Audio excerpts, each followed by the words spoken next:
Football fans really like young talents, but not many of them could be like Agüero. He began his career early. Even Messi, who was a teenager back then, admired him.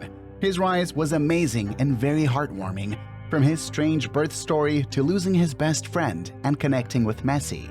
It's hard not to feel moved, and that's before he even did great things, taking Atletico from lower leagues to European champions, breaking transfer records, marrying Maradona's daughter. He became a Premier League star, led Argentina to victory, and faced an early end to his career that shocked football. Let's explore the life of Sergio "El Kun" Agüero. I'm sure you'll enjoy this. In 1988, though he was young, his parents moved to Buenos Aires to find a place for Sergio's sister.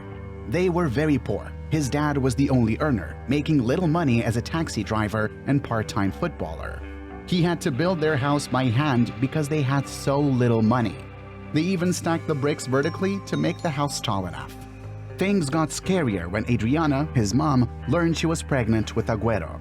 Soon after, the worst floods in decades hit Buenos Aires. Their house was by the river, and it was worse for them.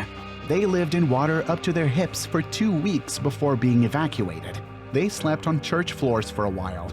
When they returned, their house had been robbed. They had nothing left. To make matters worse, Adriana's water broke months before her due date. The local hospital was overwhelmed after the floods. They had to find another hospital. It took a 3-hour journey on buses and a train to find one. The news wasn't good. The only option was to endure the pain and delay giving birth. Against all odds, she managed to do this for months, all alone in a room without other patients. Her husband had to work all day to afford the baby. She was just 18 at the time. Still, in a crazy move, the hospital let her go only 2 weeks before her due date. She had to redo the 3-hour trip when she went into labor shortly after leaving.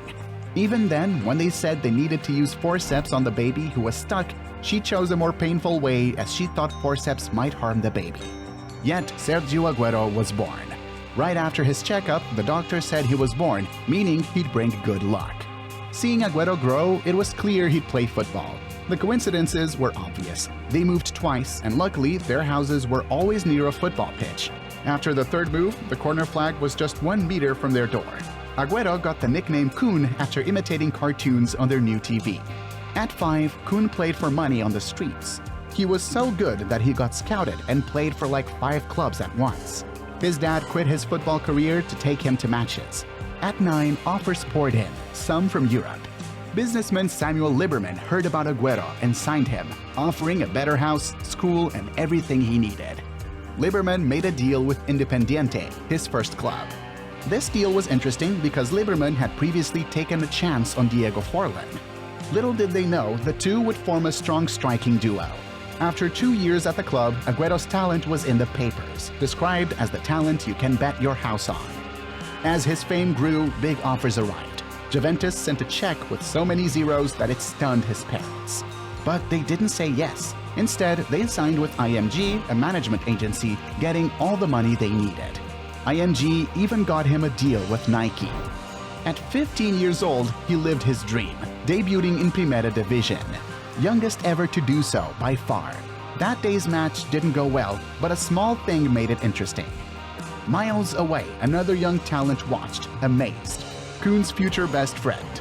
They met after Agüero scored in under-16 Sudamericano. At the national team's training grounds, Agüero asked Messi his name, finding he was that one kid playing for Barcelona. Months later, they joined for the 2005 Under-20 World Cup, bonding tightly. Agüero heard his friend Emiliano Molina had a car crash. Depressed, he called family constantly. Messi became his roommate. He found out about Emiliano's death, woke up Agüero and held him as he cried. They both excelled, becoming world champions. Agüero honored Emiliano with a shirt reading "Para vos, Emiliano." They became inseparable, like brothers on a conquering quest. After the tournament, Agüero shone in his breakout season. He scored 18 league goals, debuted for the national team, netted the year's best goal, appeared with Maradona on TV, did Nike ads, and signed million-dollar deals. He joined Atletico de Madrid for 23 million euros, a record for Argentina and Atletico. Adjusted for today, about 89 million euros, a 17-year-old wonder kid. first season, he partnered with Torres and scored 7 goals, including a special one at Camp Nou. Leading Argentina's U20 team, he impressed immensely. 8 wins, 8 goals, 3 assists, won the Player of the Tournament, and held 3 trophies at a post-match conference. Back at Atletico with Forlan, he had a world-class season, 30 goals and 11 assists, securing the Champions League. He won the Golden Boy Award, symbolizing Atletico's revival. In 2008, he won Olympic gold with Messi. He married Maradona's daughter, becoming a father. His son had Maradona as a grandpa, Agüero as a dad, and Messi as a godfather. Next season, he averaged a goal contribution every 90 minutes. In 2010, he led Atletico's Europa League victory, assisting Forlan in a comeback win, their best season in a decade. The next year turned sour. Despite great form with 20 league goals, only Ronaldo and Messi had more. Agüero, 23, went against his promise to stay at Atletico. He asked to leave, declined to celebrate a hat-trick, and made harsh comments. Man City paid 40 million euros, their record fee, for his transfer. A banner from Atletico fans read, "Agüero, we hope you die." Agüero, eager to be like Michael Owen, fit in fast at City, despite foreign players struggling in English football. He scored and assisted on his debut, involved in 33 goals that season. They fought united for the title, needing to beat Queen's Park Rangers. Agüero scored a last-second goal, winning City their first Premier League trophy, a legendary moment. He continued, but the next season, injuries and divorce led to fewer goals. With Pellegrini, his role changed to main scorer. Despite injuries, he averaged a goal contribution every 59 minutes, almost breaking records. Injuries often stopped him from deserved awards, a recurring theme. Regrettably, his goal form didn't continue at the World Cup. He finished without goals or assists, watching Argentina's dark moment from close in the final. In 2015, he won a Golden Boot with 26 league goals, but City lost the title. In Copa America that summer, Agüero scored 3 goals, but Argentina lost another final. Facing more bad luck, he had a tough season with Pellegrini in 2016. City was 4th and missed the Champions League final due to an own goal. Agüero's highlight was a 5-goal spree in 23 minutes against Newcastle. At the 2016 Copa America, Argentina was ejected in the final game. Messi and Agüero thought about retiring from international play due to this harsh loss. Street protests in Argentina stopped that. Guardiola arrived at Man City, demanding more from Agüero, saying he needed to contribute beyond receiving the ball.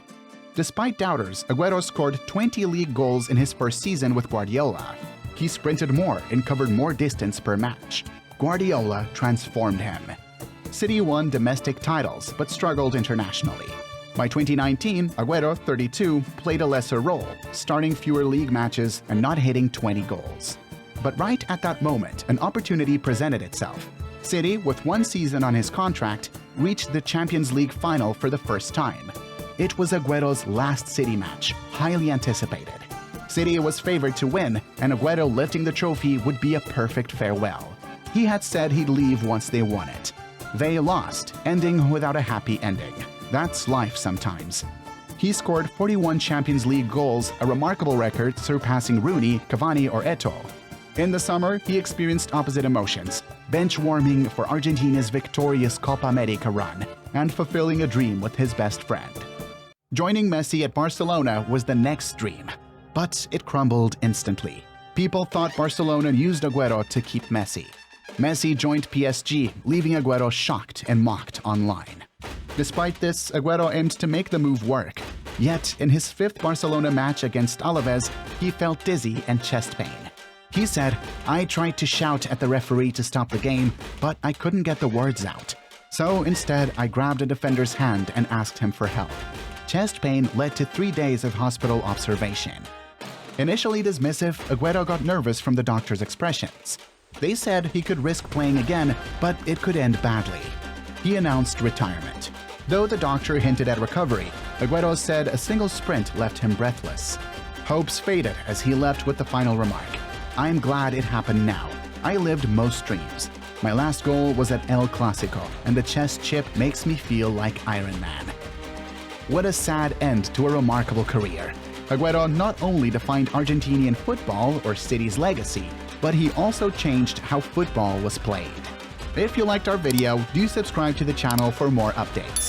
We will catch you in the next one.